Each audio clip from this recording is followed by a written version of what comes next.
الحمد لله رب العالمين والصلاة والسلام على أشرف الأنبياء والمرسلين سيدنا وحبيبنا محمد وعلى آله وصحبه أجمعين أما بعد السلام عليكم ورحمة الله وبركاته. Ngayon ay dadako na tayo sa ikasampung aralin at dadako tayo sa ang paniniwala sa huling araw. So, tayo mga Muslim, naniniwala tayo na mayroong araw ng paghuhukom.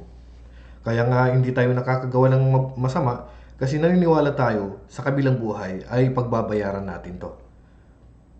Kaya gumagawa tayo ng mabubuti, nagsusumikap tayo ng mga gawaing mabubuti dahil naniniwala tayo na mayroon talagang araw ng paghukom o sa huling araw. So ito po yung araw, mayroon tayo ngayon ay buhay po sa mundo at pagkamatay natin ay buhay sa libingan at pagka nagunaw na po ang mundo, yun na po yung huling araw na po. So tatlong araw ang dadaanan natin. Araw sa mundo, araw sa libingan at ang huling araw kung saan ay pagkagunaw po ng mundo. Ang tawag sa buhay sa libingan ay haya barzakhiya, hayatun barzakhiya. Anong ibig sabihin ng hayatun barzakhiya? Ito yung buhay sa pagitan ng mundo at kabilang buhay. So kinakailangan sa isang Muslim na maniwala sa katotohanan na lahat ng winika o sinabi ng Allah at lahat ng sinabi ng kanyang sugo tungkol sa kamatayan, ang pagbibigay ng katanungan sa libingan, at ang mga kaparusahan dito, ang pagkabuhay muli, ang pagtitipon, ang pagtutuos sa mabuti at masamang nagawa, ang tulay sa ibabaw ng impyerno, ang timbangan, ang paraiso, ang impyerno, at lahat ng mga nangyayari sa araw ng paghukom. Kinakailangan natin paniwalaan lahat to. Kaya nga itong linggo na to, may nagtanong sa akin na bakit hindi na daw natin pabayaan silang mga hindi Muslim. At wala naman daw nakakita sa paraiso at impyerno. Ang sagot ko sa kanya, nandiyan ang Quran. Ito ay kapahayagan, salita ng Allah subhanahu wa ta'ala. Siya po ang magkukwento kung anong mayroon sa huling araw. Anong mangyayari sa araw ng paghukom. At kung tayo po ay hindi maniniwala na may araw ng paghukom, na itatanong sa atin lahat ng masama na gawa natin at mabuting nagawa natin. Kung wala naman palang ganun, edi gumawa na lang tayo ng masama. Magiging bato lang naman pala tayo eh. Magiging alikabok lang naman pala tayo eh. Wala naman palang halaga. Kung tayo po ay maniniwala na wala palang araw ng paghukom, walang paraiso at walang impyerno, sinabi ko sa kanya to, sa tingin mo kung riripin kita, okay lang ba? Kasi wala naman palang ano eh. Hayaan ko na gumawa na ako ng krimen. Ripin na lang kita, gumawa na lang ako ng patay na lang kita. Lahat na lang ng kasamaan gawin ko na, magnakaw sa bangko. Kasi wala naman palang araw ng paghukom. Sa tingin mo matatanggap ng pag-iisip natin yung lahat na tayo dito sa mundo ay puro kriminal? So hindi matatanggap kasi kaya nga natatakot tayong gumawa ng masama kasi mayroong araw ng paghukom. May paraiso at may impyerno. Kahit nga hindi Muslim, naniniwala sa ganyan eh. So ito ang palatandaan na mayroong araw na paghukom, may paraiso at may impyerno. At isa sa nagpapatunay dito ay ang mga propeta at ang huling kapahayagan na ibinaba ng Allah sa huling sugo at propeta ng Allah na si Muhammad. At ito po yung Quran. At ang huling araw mga kapatid sa pananampalatayang Islam ay mayroon siyang mga palatandaan. Ibig sabihin kapag dumating na po yan o malapit na po yan, ay mayroong mga palatandaan. Tanging Allah lamang ang nakababatid sa pagsapit ng oras ng huling araw. Pero kung ang tanong kailan ba darating ang mga palatandaan, wala pang nakakaalam kundi ang Allah lamang. At alam nyo ba na magugunaw ang mundo sa araw ng Friday? Ayon sa hadith ni Muslim, pero ang Friday wala pong katapusan. Hindi po nabanggit ang eksaktong pizza kung anong pizza nga ba magugunaw ang mundo. Pero magaganap ito sa araw ng Jumu'ah. Sa araw ng Jumu'ah, araw ng Biyernes. Pero kung kailan, yun ang hindi natin alam. Tanging Allah lamang ang nakakaalam dito. Sabi ng Allah, ang mga tao ay nagtatanong sa iyo. Sa oras, sabihin mo, sa oras na paghukom o sa araw na paghukom, Ang kaalaman nito ay tanging sa Allah lamang. Ano ang nalalaman mo? Maaaring ang oras ay malapit na. So sinabi ng sugo ng Allah subhanahu wa ta'ala na mayroong dalawang palatandaan ng huling araw, may maliit at pangunahin. Yan. Sa maliit at palatandaan, maraming maliliit na palatandaan ng huling araw katulad ng misyon ng Propeta sallallahu alaihi wasallam. Yan, tapos na po yan. Ang pagbuga ng apoy sa probinsya ng Hijaz, ang lupang kinaroroonan ng Makkah at Madina, tapos na rin po yan. Ang pag-ikli ng oras, ang pagsasalita ng mga walang buhay na bagay, ang mga aliping babae o mga walang buhay, mga radyo, mga TV, ang mga aliping mga babae na magbibigay anak sa kanilang amo, yan. Paligsahan sa pastol at pagpapatayo ng matatayog na mga gusali, ito mga halos nagsilabasan na to. Pasikatan ng mga tao sa pagpapatayo ng magagandang mga masjid, yan, nagsilabasan na, pagandahan ng masjid. Paglaganap ng gulo, pagdami ng bilang ng masaker, paglaganap ng pangangalunya at pag-inom ng alak. Yan, mga maliliit na palatandaan na kasalukuyan pang nangyayari.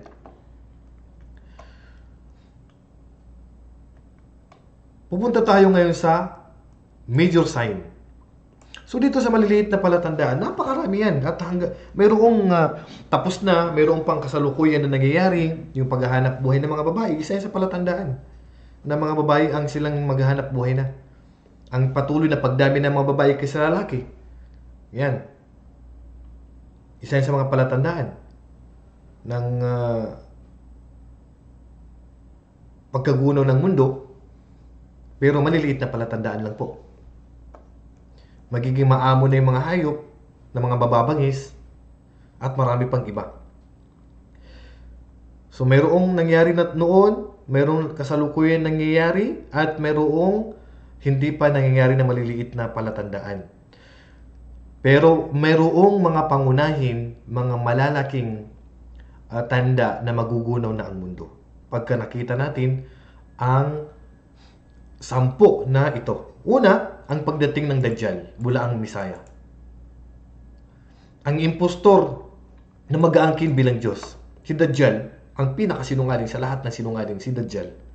Yan. Ang kanyang mga tagasunod ay karaniwang mga Hudyo. 70,000 manggagaling po sa Iran. Ang magiging kawal ni Dajjal. Lalakbay niya ang buong mundo maliban lamang sa Makkah at Madina kasi hindi niya mapapasok yan eh. Magka-claim siya na siya ang Diyos, nasa kanan niya ang impyerno, nasa kaliwa niya ang paraiso. So, kabaliktaran, kaya napakatindi ng kanyang fitna. Pati si Jesus walang kapangyarihan laban sa kanya. Ay pati si Jesus, pati ang lahat ay makapangyarihan. Ibig sabihin, ibibigyan siya ng Allah ng kapangyarihan na kaya niya magpaulan, kaya niyang buhay ng patay. Yan ang ibibigay sa kanya ng Allah na kapangyarihan. Kaya akala ng mga tao siya ang Diyos. Kaya matindi ang kanyang fitna, matindi ang dalang pagsubok niya sa mga tao. Na binabantayan ng mga anghel kasi hindi niya mapasok ang Makkah at saka ng Madina kasi babantayan ng mga anghel to. Ang Dajjal ay isang malaking pagsubok. Dahil nauutusan niya ang langit upang magbuhos ng ulan at ang lupa upang magbunga ng mga pananim. Nagbabala ang propeta sa pagsunod at paniniwala sa kanya. Kaya pag dumating ito, tumakbo na kayo, sabi ng propeta sallallahu alaihi wasallam.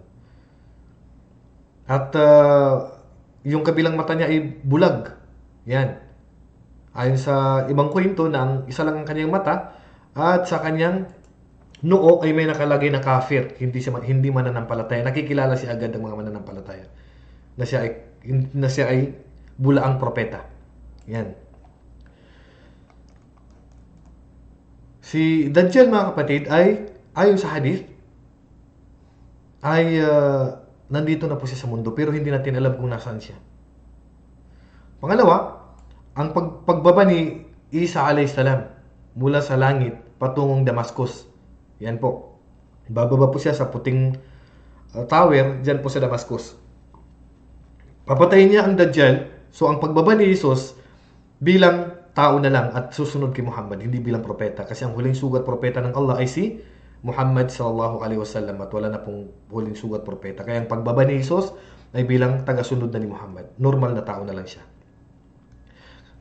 Ang pagbabalik niya para patunayan sa mga Kristiyano na siya ay hindi nagturo, nag-utos na sambahin siya. Papatayin niya lahat ng baboy mula silangan hanggang kanluran at puputulin niya lahat ng cross. Yan. At siya rin ang papatay kay Dajjal. Si Isa alayhi salam ang papatay kay Dajjal. Bababa siya sa dalawang pakpak ng anghel mula sa langit, pababa dyan sa Damascus. Papatayin niya ang Dajjal, hihikayatin ng mga tao sa Islam. Sisirain niya ang krus, papatayin ang baboy, itatakwil ang jizya. Wala na, hindi na siya tatanggap ng kabayaran mula sa mga Hudyo upang sila'y proteksyonan. Ang bayan ay tinakda sa mga Hudyo at Kristiyano sa lugar ng mga Muslim para sa kanilang pangalaga. Mamamatay si Isa sa bandang huli at ang mga Muslim ay magsasagawa ng salatul janaza sa patay para sa kanya. So, dadaan siya sa kamatayan. Kasi si Jesus, ang propeta na hanggang ngayon ay hindi pa po namamatay. Buhay po siya hanggang ngayon.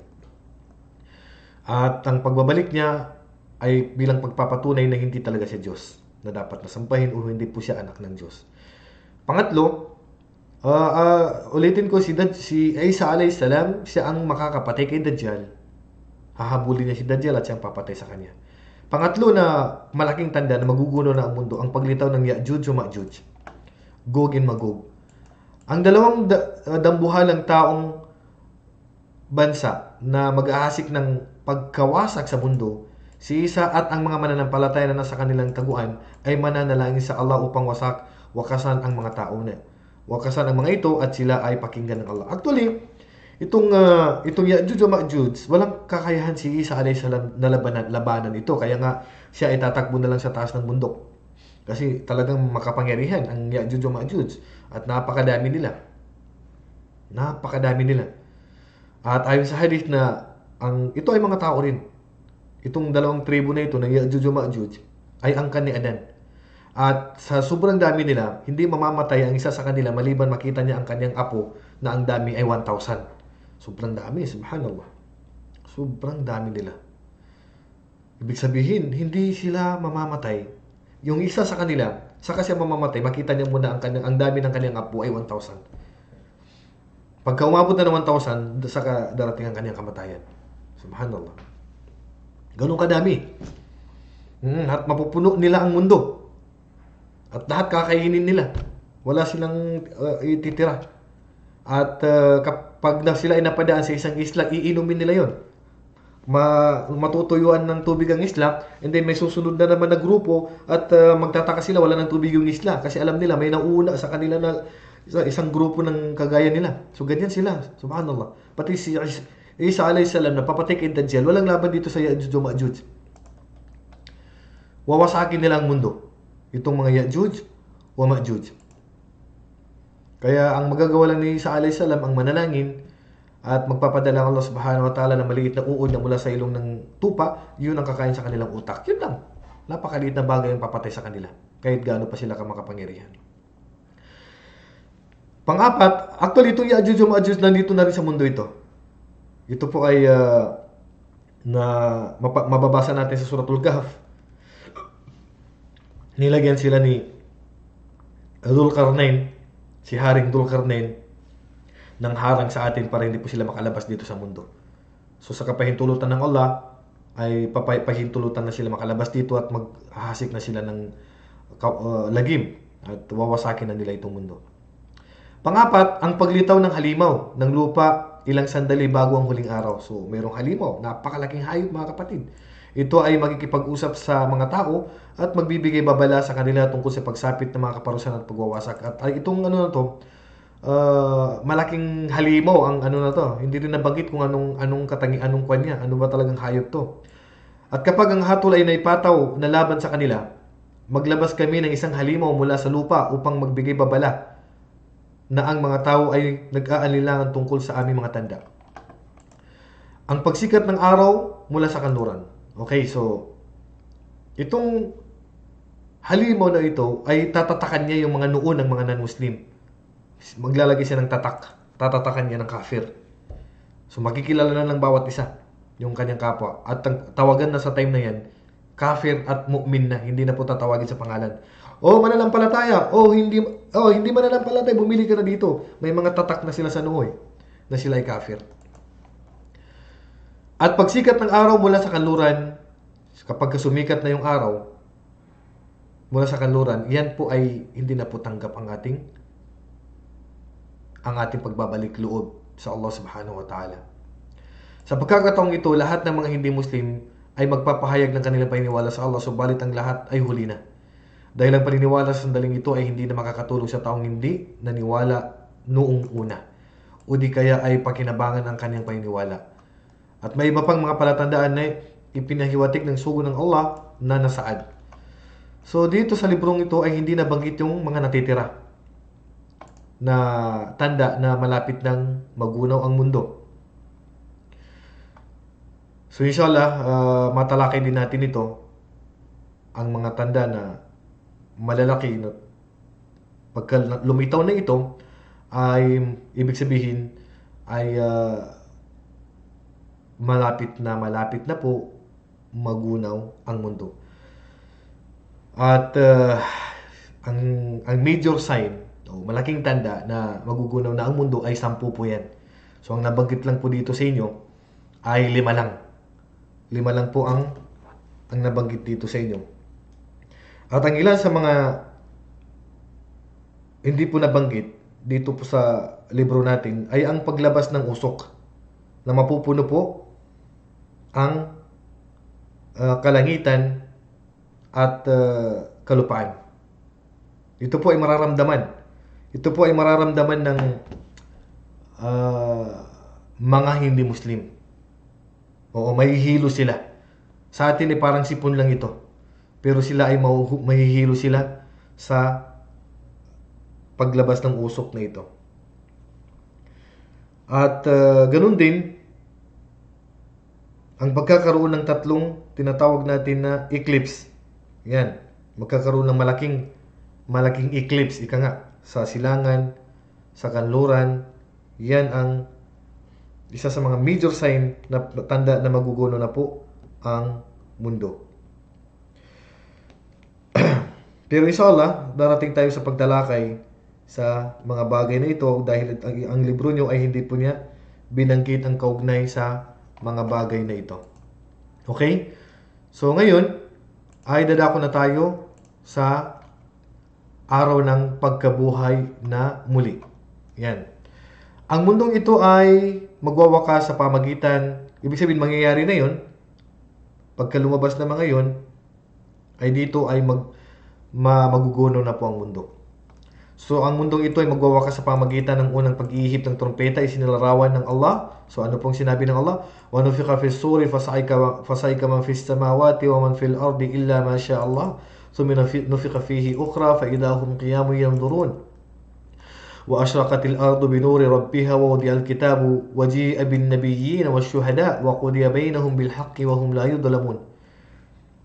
At ang trompeta ay hihipan, at ang lahat ng mga nasa kalangitan at sa lupa ay labis na masisindak, maliban lamang sa mga hindi sinama ng Allah.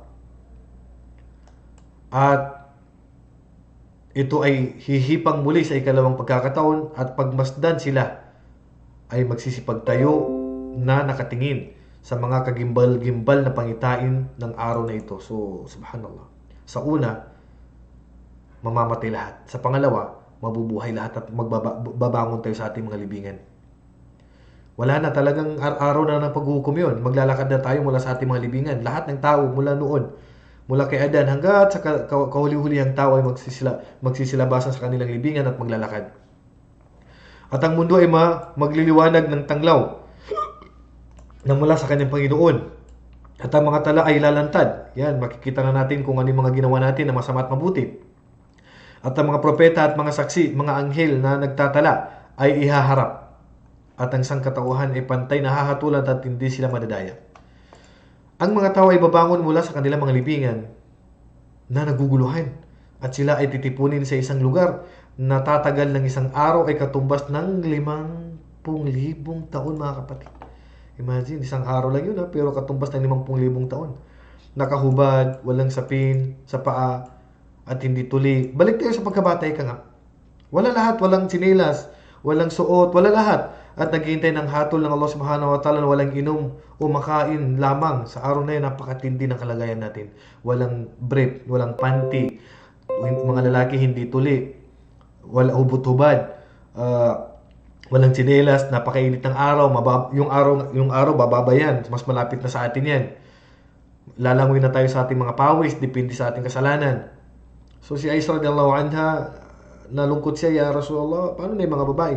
Sabi ng propeta sallallahu alaihi wasallam, wal amru yawma idin asyad, ya Aisha, huwag kang malungkot. Dahil hindi na maiisip ng bawat isa na silipan pa niyang kanyang kapwa sa tindi ng pangyayari sa time na yan. Hindi na maiisip ng tao na magnasa pa sa kanyang kapwa. Napakatindi ng pangyayari sa time na yan, mga kapatid. Sinabi ng propeta sallallahu alaihi wasallam na sa araw na ito, ang mga hindi mananampalataya ay malulunod mula sa kanilang pawis na hanggang sa kanilang mga tenga. At dito ay papasok na yung pamamagitan. Tutulong na sa atin. Kailangan na natin na mamamagitan sa atin. Yung mga mahuhulog na sa impyerno, yung kailangan na ng tulong para makapasok sa paraiso. Bilang kahinatnan, sang katauhan ay magdadanas ng labis na pagdurusa hanggang sa sila ay maghahanap ng kahit na sino upang mamagitan sa Allah para sa kanilang mga kasalanan.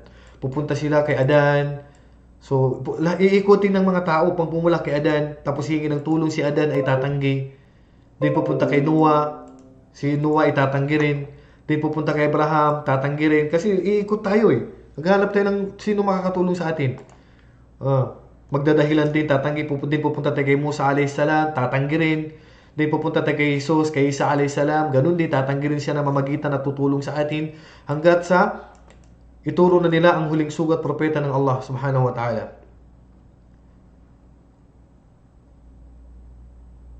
Pagdating natin kay propeta Muhammad sallallahu alaihi wasallam, ang tao na pinatawad ng Allah ang kanyang mga nakalipas na mga kasalanan hindi panagawa, ang tatanggapin niya ito at mamamagitan siya sa atin.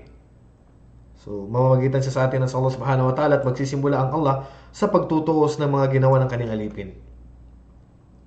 So, dito magpapatira pa si Propeta sallallahu alaihi wasallam para hilingin sa Allah na pahintulutan siya na mamagitan siya sa atin. Tutulungan tayo ng Propeta sallallahu alaihi wasallam upang matulungan niya tayo na makapasok sa paraiso. At ang isa sa mga palatandaan na makikilala niya tayo ay sa pamagitan ng ating mga wudu. Yung mga wudu natin, yan ay magbibigay liwanag at dito niya tayo makikilala. Sa dami natin, isa hindi mabilang. So makikilala ng Propeta sallallahu alaihi wasallam kung sino sa atin ang kanyang ummah. Ang pagpapakita at pagtutuos, ang buong sangkatauhan ay haharap sa Allah. Sabi ng Allah subhanahu wa ta'ala, wa uridu ala rabbika saffan laqad ji'tumuna kama khalaqnakum awwala marra bal za'antum an lan naj'ala lakum maw'ida. At sila ay haharap sa kanilang Panginoon na nakahani, nakalinya. Ngayon ba ay dumating kayo sa amin katulad ng pagkalikha namin sa inyo? Sa unang pagkakataon at inyong iniisip na hindi kami magkikipagkita sa inyo? Inakala ba ninyo ay hindi na tayo magkikita uli? Magiging alikabok ka na lang? Hindi ka namin tatanungin? Ito na yung nakakatakot. Sa araw ng paghukom, haharap tayo sa Allah subhanahu wa ta'ala at lalong-lalo na kung alam mong guilty ka at marami kang mga bagay na nalabag at mga hindi nasunod na kautusan ng Allah. Ang lahat ay tuwirang may kipag-usap sa bawat isa sa pamagitan ng kanilang wika na walang tagasalin upang tuusin ang kanilang mga ginawa. So automatic yan, kakausapin ka ng Allah sa mauunawaan mo. Ang sino mang makatanggap ng kanilang mga talaan sa kanilang kanang kamay ay mga mapapalad kasi magsisilaparan yung mga talaan ng mga libro natin. Nandun yung mga ginawa natin na mabuti at masama. Pag nakuha mo yan sa kanan, kung saan pupunta sa kanan mo yan, ibig sabihin mapalad ka. Paraiso ka na agad. Wa amma man utiya kitabahu bi yaminihi fayaqulu ha umqra'u kitabiya. At ang sino man makatanggap ng kanyang libro ng talaan ng kanyang ginawa ay kanan, ay magyayabang siya. O ngayon, basahin nyo. Kasi alam na yung paraiso siya.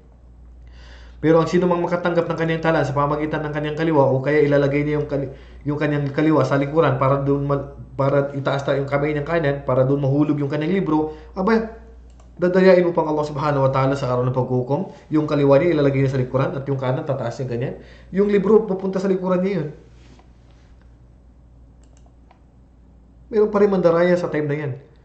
Pagka nakita na niya, nahawakan na niya ang kanyang libro sa pamagitan ng kanyang kaliwang kamay, anong isisigaw niya? Wa amma man utiya kitabahu bishimali fa yaqulu ya laytani lam uta kitabiya. Sana hindi ko na natanggap yung libro ko kasi alam na niya eh. Hindi na makakatulong sa kanyang kapangyarihan niya, ang kanyang posisyon, ang kanyang kayamanan, wala makakatulong sa kanya. Ang buong sangkatauhan ay tutuusin maliban lamang sa 70,000 na nagmula sa tagasunod ni Propeta sallallahu alaihi wasallam, sila ay tatanggapin sa paraiso nang walang pagtutuos at pagpaparusa. Ang unang pamayanan na tatawagin sa pagtutuos ay ang mga Muhammad ay ang kay Muhammad sallallahu alaihi wasallam. At ang unang itatanong ay ang kanilang sala. Kung ang sala ay isang Muslim, ang sala ng isang Muslim ay katanggap-tanggap sa Allah, ang lahat ng kanyang mabubuting mga gawa ay katanggap-tanggap din. Kung hindi naman, wala sa kanyang mga mabubuting gawa ang tatanggapin. So napakabigat po ng sala natin, mga kapatid. Kaya wag na wag nating iiwanan itong sala natin. Then papasok na tayo sa hawd. Actually, may lang po yung pagpapaliwanag dito sa libro nyo. Al-hawd. Ito yung lawa. Ito ay napakalaking lawa na pinagkaloob ng Allah kay Muhammad sallallahu alaihi wasallam at ang kanyang pamayanan. Tayo yun, ang kanyang umma, na makakamit ito sa araw ng pagkabuhay muli. Yung mga lumihis sa gabay ni Muhammad sallallahu alaihi wasallam ay hadlangan dito. Yung mga hindi sumunod sa propeta sallallahu alaihi wasallam ay hindi sila makakainom dito. Ang tubig ng lawa na ito ay mas maputi pa sa gatas. Sobrang sarap. At mas matamis pa sa pulot pukyutan, sa honey. Ang mga inumin dito ay kasindami ng mga bituin. Subhanallah. Yung inuman ay mas marami pa sa bituin. Kaya mo bang bilangin ang bituin? Ang kanyang haba ay kasinlayo ng isang buwang paglalakbay. Napakalayo. Isang buwang paglalakbay ay pinakamabilis na paglalakbay, isang buwang lalakbayin. Ganong kalawak ang lawan na to. At gayon din ang kanyang luwang. Ito ay naririto na sino man ang uminom dito ay hindi na muling mauuhaw. Yan. So ang sino man makainom dito, mga kapatid, ay hindi na mauuhaw pa mula sa umma ng propeta sallallahu alaihi wasallam. Naway igawad sa atin ng Allah subhanahu wa ta'ala ito, ibigay sa atin ng Allah subhanahu wa ta'ala at makapamagitan sa atin si propeta Muhammad sallallahu alaihi wasallam. Naway makainom tayo sa lawan ng hawd na ipinagkaloob ng Allah subhanahu wa ta'ala sa espesyal na propeta na si Muhammad sallallahu alaihi wasallam at sa espesyal na umma na tayo po yun, na umma ng propeta Muhammad sallallahu alaihi wasallam. Kaya pagsumikapan natin, mga kapatid, na gawin lahat ng ating makakaya na masunod ang kautusan ng Allah subhanahu wa ta'ala at maiwasan ang kanyang mga ipinagbabawal para po hindi po tayo dumaan sa matinding pagsubok sa araw ng paghukom. At ang pinakamatindi dito ay kapag nakapasok na po sa impyerno. At silang mga hindi Muslim, automatic na po, ihuhulog na po sila sa impyerno. Wala na pong pagtutuos sa kanila. Bakit? Ano pa bang itatanong sa kanila? Sila ay automatic impyerno na. Tayo lang naman yung pagtutuusin o kaya ay tatanungin ng Allah subhanahu wa ta'ala sa araw ng paghuhukom. So hanggang dito na lamang. Wallahu a'lam wa sallallahu ala nabiyyina Muhammadin wa ala alihi wa sahbihi ajma'in. Assalamualaikum warahmatullahi wabarakatuh.